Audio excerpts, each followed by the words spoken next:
población y podía, digamos, incidir en el acto de la convocatoria, yo creo que no va a incidir. Son diferentes manifestaciones de lo que es la ciudadanía de la población. Por una parte, lo que están haciendo, digamos, estos grupos, y por otro lado, digamos, lo que sería su participación en un proceso electoral. Los jueces electorales consideran que no es el momento coyuntural para promover reformas a la ley electoral y de partidos políticos, pero sí se comprometieron públicamente a impulsar un proyecto de modificación al sistema cuando acaben los comicios. El registro de ciudadanos no cuenta con el personal capacitado para la recepción de expedientes de candidatos, proceso que arranca el fin de semana. Tras la convocatoria a elecciones generales, los aspirantes a cargos públicos deberán adjuntar a la papelería el documento que deja constancia que están libres de juicios de cuentas con el Estado. Las inscripciones de candidatos iniciarán este domingo en el Departamento de Organizaciones Políticas del Registro de Ciudadanos sin que haya suficiente personal. El temor es que se presente una ola de formularios que supere las capacidades del registro. Se espera que se contrate algún personal que ya participó en unos procesos electorales anteriores, con los que ya no hay mucha necesidad de capacitación porque ya conocen cuál es el tema y qué es lo que se tiene que trabajar. Para esta tarea se requieren a unas 30 personas que recibirán y analizarán los expedientes, pero hasta ahora hay tan solo 13 empleados. Pues sí, está un poco tarde, pero acuérdese usted que tuvo muchos retrasos para que el tribunal pudiera tener la disponibilidad de fondos y poder empezar a adquirir todos los insumos que se necesitaban para el proceso electoral, incluyendo el personal que se tiene que contratar. En ese proceso, el Tribunal Supremo Electoral determinó que todos los aspirantes a ser candidatos deberán presentar la constancia transitoria de inexistencia de cargos, conocida como finiquito, hayan o no administrado fondos públicos. El tribunal consideró que debería ser para no discriminar a unos de la carencia y a otros sí, y porque da más certeza la carencia que una simple declaración jurada. En el caso de las personas que no han manejado fondos públicos es más sencillo y es más rápida la entrega de la constancia transitoria de cargos. 3 partidos políticos serían los primeros en inscribir a sus binomios presidenciales, Líder, la UNE y la UCN, quienes ya celebraron asambleas de proclamación. Hay algunos partidos que aún no han terminado sus asambleas de postulación de candidatos y en la medida que lo vayan haciendo van a irse generando. Hay partidos políticos que tienen asambleas, por ejemplo, asambleas nacionales para mediados del mes de mayo. Para facilitar el proceso, el órgano electoral implementará la descarga de los formularios de inscripción en línea, cuyo acceso será exclusivo para los partidos. Bueno, no solo el Ejecutivo atraviesa una crisis, el Congreso también sufre con la paralización de la agenda. Los diputados esperan alcanzar acuerdos para lograr alguna sesión plenaria antes de que termine el periodo ordinario. Sin embargo, las críticas a los legisladores crecen en las redes sociales. Dicen que no hacen absolutamente nada. En medio de la crisis en el organismo ejecutivo, el Congreso podría sufrir un nuevo desgaste ante la sociedad, debido a la poca participación de diputados en la sesión plenaria. Hoy solo 51 de los 158 asistieron, mientras que las bancadas mayoritarias de Líder y Patriota se ausentaron. Aunque algunos diputados son optimistas y consideran que antes que termine el periodo de sesiones ordinarias, es decir, antes del 15 de mayo sesionarán, otros culpan a los naranjas y rojos de obstaculizar el trabajo legislativo. Esto está llegando a un hartazgo de que no solucionamos absolutamente nada, no hemos terminado una sesión permanente, no hemos terminado una interpelación que está en su fase final, que es solicitar el voto de falta de confianza a la ministra de Educación. Por supuesto, el oficialismo no se va a dejar, algunos creen llegar a acuerdos en el tema, pero a cambio de, y total que no se llegan a acuerdos. La población debe estar consciente de quiénes son las bancadas que no han venido reiteradamente a los plenos, y precisamente son las bancadas que han dejado que la agenda no se pueda conocer y por supuesto han estancado el pleno del Congreso de la República. Estas dos bancadas son casi las responsables que no podamos lograr un quórum y por supuesto no tengamos una agenda. Delicado, especialmente cuando hay una crítica multitudinaria a que toda la clase política no responde a los intereses de la ciudadanía. Creemos que esta crisis es una oportunidad y el Congreso debería estar buscando algunas acciones o medidas para impulsar ciertos cambios o reformas políticas. Pero los guatemaltecos que han estado al pendiente de lo que ocurre ya muestran su rechazo en las redes sociales. Incluso hay quienes piden la renuncia de los congresistas por no asistir a trabajar. El Congreso se encuentra en un impasse y mientras algunas bancadas discuten la integración de una comisión para investigar el caso de la SAT, la agenda sigue entrampada y sin avances.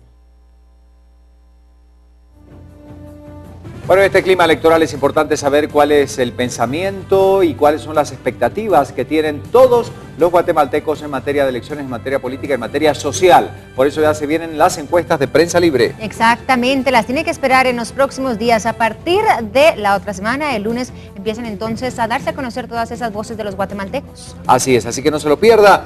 Están arrancando del 4 al 7 de mayo en el ejemplar de Prensa Libre. Vienen estas famosas encuestas, por supuesto, que durante siempre, en la época electoral, Prensa Libre realice la encuesta libre. No se olvide, del 4 al 7 de mayo, con su edición de Prensa Libre. Guatemala quiere y dice la verdad. Vamos a conocer todos los pensamientos y las aspiraciones que tienen los guatemaltecos para estas elecciones 2015. Seguimos.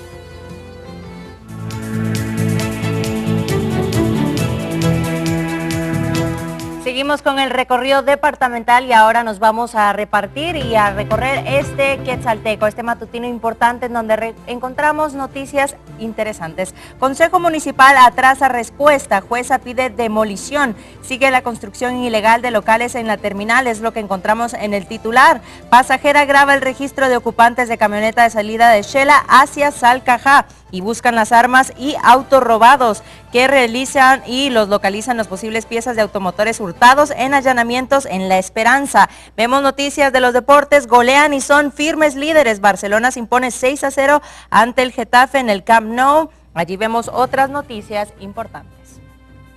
Ahora pasamos a la información y les comentamos que a unos días de que se realice esta convocatoria a elecciones generales, las calles de Quetzaltenango continúan inundadas de campaña política, pese a que estos encargados del ornato que realizan el retiro de estas vallas, pues de nuevo, estas son colocadas. Entre 35 y 40 vallas publicitarias son las que retira cada semana la Policía Municipal en el Centro Histórico Altense.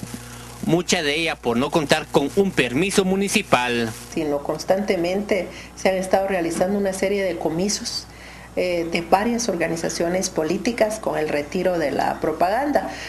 Se observó este último fin de semana que en una forma masiva están colocando una serie de vallas y rótulos publicitarios. La jueza de Asuntos Municipales teme que para la próxima semana aumente la publicidad por la convocatoria a elecciones, por lo que les hace el llamado a las agrupaciones partidistas que luego que termine dicha convocatoria retiren su publicidad al terminar el evento. A pesar que no hay una convocatoria abierta a elecciones, en la ciudad es visible la promoción de la candidatura a la comuna altense del diputado Natán Rodas del partido Líder y el exdirector de Fonapaz Armando Paniagua por el partido oficial, quienes ya promueven sus nombres y respectiva campaña partidista. Al parecer esto no sucede solo en la ciudad capital, sino también en los departamentos, una situación que vamos a estar destacando más adelante. Seguimos con más noticias departamentales más adelante.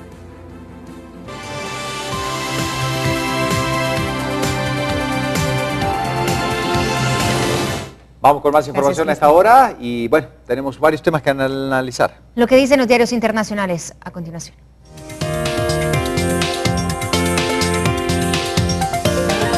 Noticias del mundo aquí en Viva la Mañana y esto es lo que nos informa diario El País desde España con noticias con respecto a Bachelet, a Michelle Bachelet, que anuncia una reforma profunda contra la corrupción. Después de meses de inmovilismo, la presidenta chilena Michelle Bachelet ha lanzado un primer intento de tomar el control de la crisis institucional en sus manos. Lo ha hecho con el anuncio de una reforma potente para erradicar las malas prácticas en la política y en los negocios. En su primera intervención en la cadena de televisión nacional desde el estallido de los escándalos investigados por la Fiscalía y que han tocado a casi todos los sectores, incluida su familia y a su ministro del Interior, la socialista se dirigió la noche de este martes a sus compatriotas con el objetivo de anunciar un paquete de medidas para prevenir la corrupción regular de los conflictos de interés, el financiamiento de la política y la confianza en los mercados. Será una de las reformas que marcará el legado de mi gobierno y la voy a conducir personalmente con toda mi energía y sin temor, ha indicado la jefa de Estado.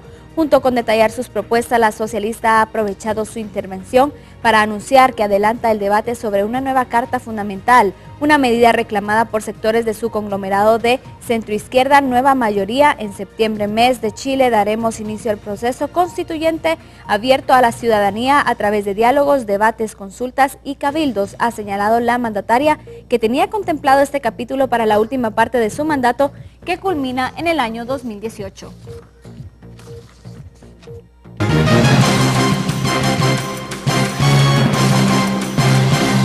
Pese a que continúa creciendo la cifra de muertos tras el terremoto de Nepal, muchos aseguran que podrían llegar a sobrepasar las 10.000 personas.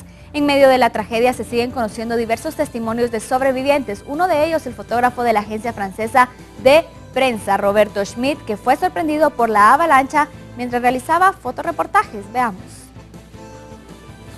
Fotografiar a mensajeros en el Everest no es en principio una misión particularmente peligrosa. El fotógrafo colombiano de AFP que tomó estas imágenes comúnmente sabe cuando el peligro está cerca. Pero en este caso no había señales de la inminente tragedia. Roberto Schmidt, con amplia experiencia en conflictos y desastres naturales alrededor del mundo, cuenta que escuchó un ruido terrible, como un tren acercándose. Solo consiguió disparar 3 veces su cámara. Recién cuando la calma fue absoluta, sintió que seguía con vida. 18 personas murieron en la avalancha.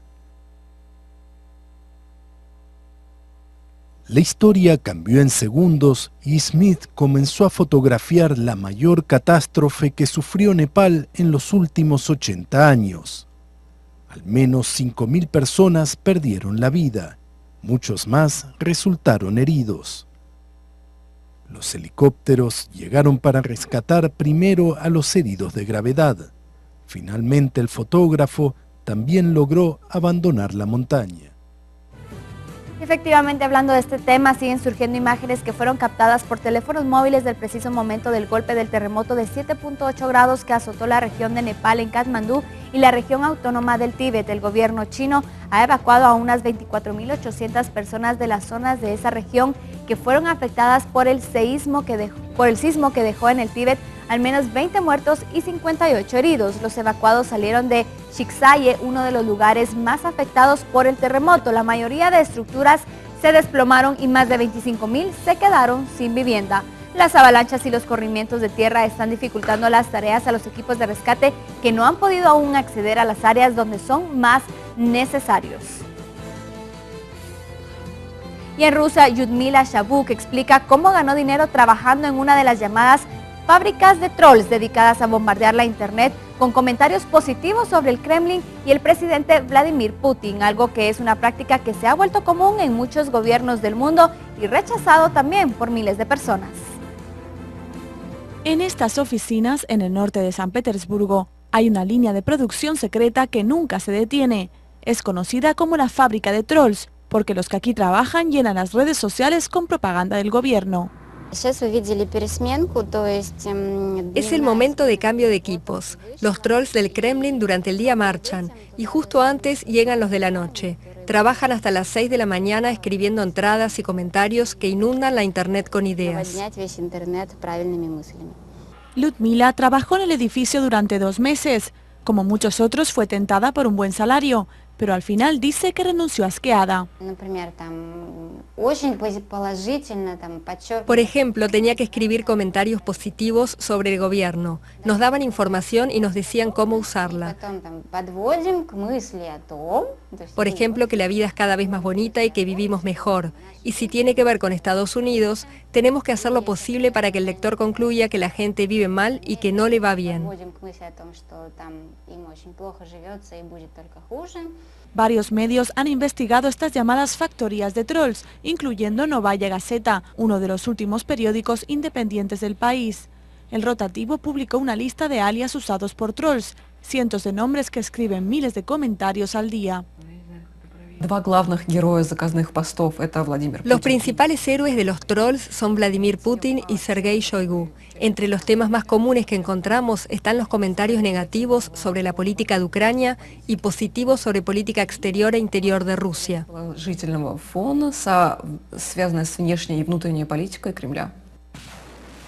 En el este de Ucrania, la guerra en el terreno se desarrolla paralelamente a una guerra informativa. El gobierno duplicó el presupuesto del medio estatal Russia